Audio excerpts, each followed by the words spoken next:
Allahu Allahu Allahu Allah Allahu Allahu Allahu Allah Allahu Allahu Allahu Allah Allahu Allahu Allahu আসসালামু আলাইকুম ওয়ারাহমাতুল্লাহি ওয়াবারাকাতুহু। বিসমিল্লাহির রহমানির রহিম। আলহামদুলিল্লাহ ওয়াসসালাতু ওয়াসসালামু আলা রাসূলিল্লাহ।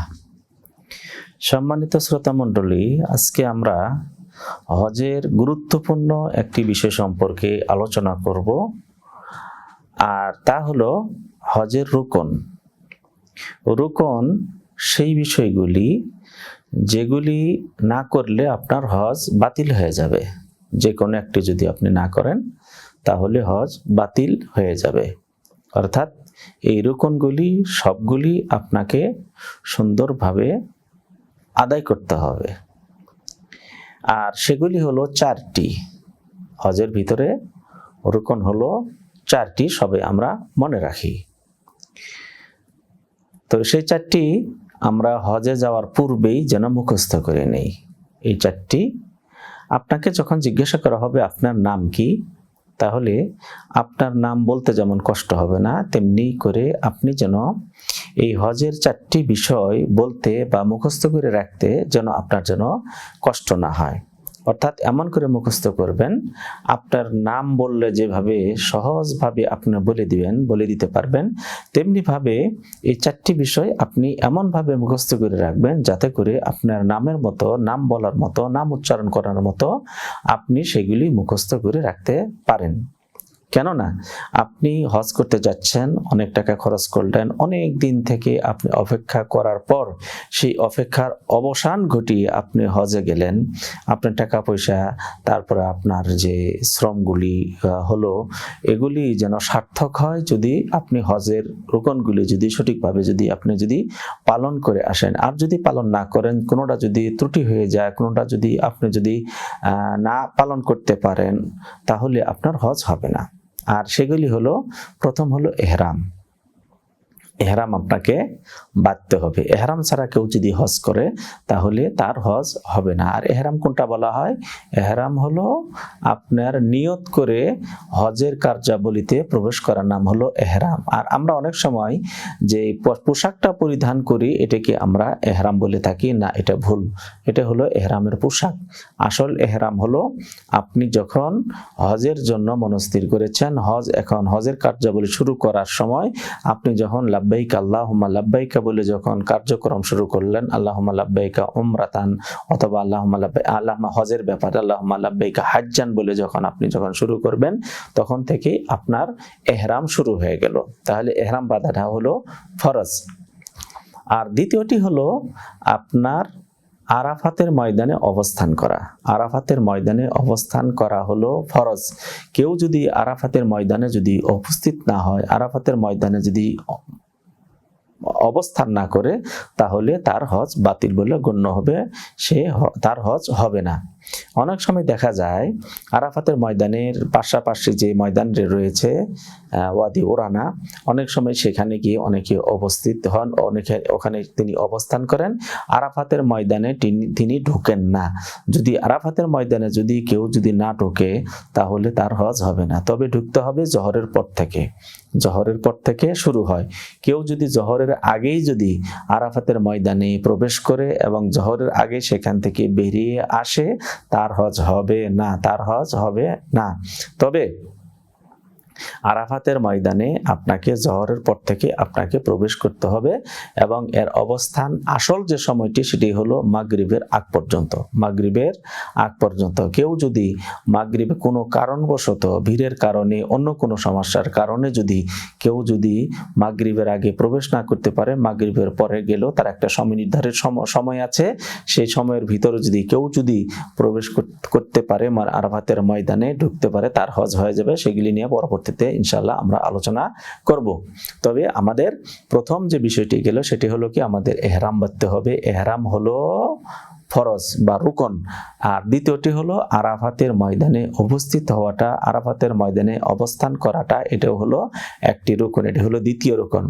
আর তৃতীয় রুকন হলো তাওয়াফে ইফাদা করা অথবা তাওয়াফে জিয়ারা বলা হয়, তাওয়াফে ইফাদা অথবা তাওয়াফে জিয়ারা। আর এটি শুরু হয় আপনার কুরবানির দিন। কোন দিন? কুরবানির দিন। প্রথম হাজী সাহেবরা কোথায় যাবেন? আরাফাতের ময়দানে যাবেন, তারপরে মুজদালিফা যাবেন, মুজদালিফে রাত্রি যাপন করে সকালে যখন আসবেন সেই দিন আপনার কি এই তাওয়াফে ইফাদা শুরু হয়ে যাবে, অথবা এটার নাম হলো তাওয়াফে ইফাদা, তাওয়াফে জিয়ারা অথবা ফরজ তাওয়াফ। এটাকে আমরা তিনটি নামে আমরা অবহিত করতে পারি। একটি হলো কি তাওয়াফে জিয়ারা, তাওয়াফে ইফাদা অথবা ফরজ তাওয়াফ আমরা বলে এটাকে অবহিত করতে পারি, এর নাম দিতে পারি।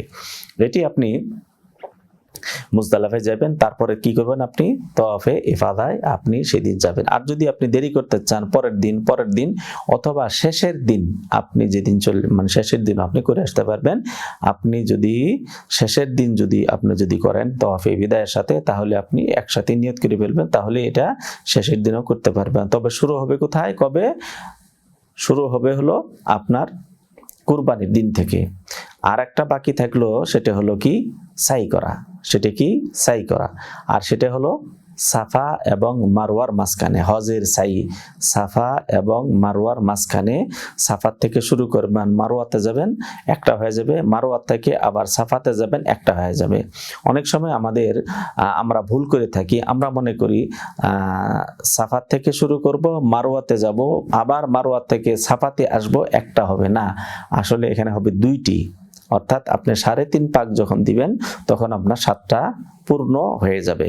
3.5 পাকেই আপনার কয়টা পূর্ণ হবে? 7টি পূর্ণ হবে। 3.5 পাকে 7টি পূর্ণ হবে, 7টা কি করতে হবে? সাই করতে হবে। তাহলে আবার আমরা এই 4টিকে আবার গণনা করি। একটি হলো তাওয়াফ, একটা হলো ইহরাম বাঁধা, দ্বিতীয় হলো আরাফাতের ময়দানে অবস্থান করা, তৃতীয় হলো তাওয়াফে ইফাদা অথবা তাওয়াফে জিয়ারা অথবা ফরজ তাওয়াফ, আর আরেকটি হলো সাফা মারওয়ার মাঝখানে কি করা? সাই করা। সাফা এবং মারওয়ার মাঝখানে সাই করা। তবে এটাকে কোরআনের ভাষায় এটাকেও তাওয়াফ বলা হয়েছে। আপনি তাওয়াফও বলতে পারেন, সাইও বলতে পারেন, তাওয়াফও বলতে পারেন, সাইও বলতে পারেন। তাহলে আমরা যখন ইহরাম বাঁধবো, ইহরাম হলো নিয়ত করলাম যে এখন থেকে আমি হজের কার্যাবলী শুরু করলাম, এটা হলো কি ইহরাম বাঁধা। আর দ্বিতীয় হলো আমরা যখন মক্কায় গেলাম, আমি কেরান করি অথবা ইফরাত করি অথবা আমি তামাত্তু করি, যেটাই করি না কেন আমাদেরকে আরাফাতের ময়দানে যেতেই হবে। 3 হজের জন্য আমাদেরকে আরাফাতের ময়দানে যেতেই হবে। আরাফাতের ময়দানে যাব, আমি রাতে যাই অথবা সকালে যাই, আরাফাতের ময়দানের অবস্থান শুরু হবে জোহরের পর থেকে। কেউ যদি জোহরের পরে যদি অল্প সময় যদি অবস্থান করে তাহলে তার হজ হয়ে যাবে, যদি একবারেই না যায় তার হজ হবে না। আর দ্বিতীয় হলো তাওয়াফে ইফাদা অথবা তাওয়াফে জিয়ারা অথবা এটাকে ফরজ তাওয়াফ বলা হয়। আর এটা শুরু হবে কখন? হজ মানে কুরবানির দিন থেকে সেটি শুরু হবে। আর চতুর্থটি যেটা বাকি থাকলো সেটি হলো কি সাফা এবং মারওয়ার মাঝখানে সাই করা অথবা তাওয়াফ করা। এই 4টি যদি কোনোটি যদি আপনার থেকে যদি ছুটে যায়, এই 4টি থেকে যদি কোনোটা যদি আপনি যদি সম্পাদন না করতে পারেন হজের কার্যাবলীতে, তাহলে আপনার হজ হবে না। তাহলে আমরা যারা বাংলাদেশ থেকে আসব তাদের কি বলছি, অথবা আমরা সৌদি আরবের ভিতর থেকেই আমরা হজ করতে যাব, আমাদের এই 4টি বিষয় আমাদেরকে জানা থাকতে হবে। এই 4টি বিষয় যে হজের রুকন, সেটা আপনাকে মুখস্থ রাখতে হবে, আপনাকে জানা থাকতে হবে, আপনাকে অবশ্যই গেলে পালন করতে হবে। একটি হলো ইহরাম বাঁধা, এটা হলো রুকন হজের। দ্বিতীয়টি হলো আরাফাতের ময়দানে অবস্থান করা, এটা হলো হজের একটি রুকন। আর তৃতীয় হলো তাওয়াফে ইফাদা অথবা তাওয়াফে জিয়ারা অথবা ফরজ তাওয়াফ, যেটাই আপনি নাম দেন না কেন, এটি হলো হজের রুকন। আর চতুর্থ হলো কি সাফা এবং মারওয়ার মাঝখানে সাই করা অথবা আপনি তাওয়াফও বলতে পারেন, তাওয়াফ করা, এগুলি হলো কি হজের রুকন। তাহলে আবার আমরা আসি, আমরা যখন হজ করতে যাব সর্বপ্রথম মিকাতে গিয়ে যে আমি যে এহরাম বাঁধবো, এহরামের কাপড়টা পরিধান করার পর আমি যখন হজের কার্যক্রমে আমি যখন প্রবেশ করব, আল্লাহুম্মা লাব্বাইকা হাজ্জান, অথবা আমরা যদি তামাত্তু করে থাকি উমরাতান, অথবা যদি আমরা যদি কেরান করে থাকি কি বলবো, আল্লাহুম্মা লাব্বাইকা উমরাতান ওয়া হাজ্জান। এই বলার পরে যে আমি কার্যক্রম শুরু করব, এটা হলো এহরাম। এটা হলো কি এহরাম। আর দ্বিতীয় হলো আমরা যখন আরাফাতের ময়দানে উপস্থিত হব 9 তারিখের জোহরের পর থেকে, ওই জোহরের পরে অবস্থান করার সময় যে শুরু হবে সেটা হলো কি একটি রুকন, মানে তওয়াফে আরাফাতের ময়দানে অবস্থান হলো একটি রুকন, এটি হলো দ্বিতীয় রুকন। আর তৃতীয় রুকন শুরু হবে যেদিন ইয়াউমুন নাহার, মুজদালিফা থেকে যাওয়ার পরে কেউ কঙ্কর মারলেন অথবা মাথা মুন্ডন করলেন, কুরবানি করলেন, তার আগেই আপনি কি করলেন, তারপরে আপনি কি করতে গেলেন, সেই তওয়াফ করতে গেলেন, অথবা আপনি আগেই আপনি তওয়াফ করতে গেলেন। কারণ এই দিনের কাজে রাসূল সাল্লাল্লাহু আলাইহি সাল্লামকে যেই কাজে বলা হয়েছে, সাহাবা বলছেন এটার আগে এটা করে রাসূল বলছে ইফআলু আল হারাজাজ, করো তো সমস্যা নেই।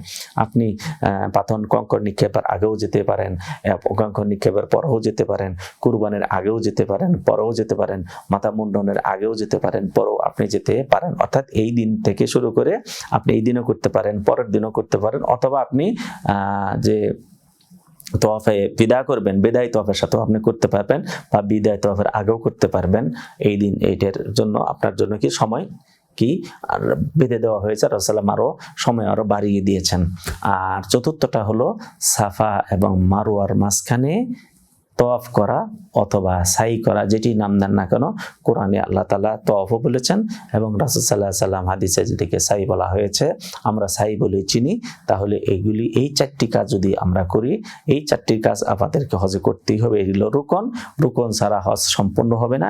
এই 4টির ভিতরে কেউ যদি একটি যদি না করে, সম্পাদন না করে, অথবা সময় মতো যদি না করে, তাহলে তার হজ হবে না। এই 4টি রুকন আমরা সবাই মুখস্থ রাখবো। আল্লাহ তাআলার কাছে দোয়া করি আল্লাহ তাআলা আমাদেরকে সবাইকে তৌফিক দান করুন। আসসালামু আলাইকুম ওয়া রাহমাতুল্লাহি ওয়া বারাকাতুহু।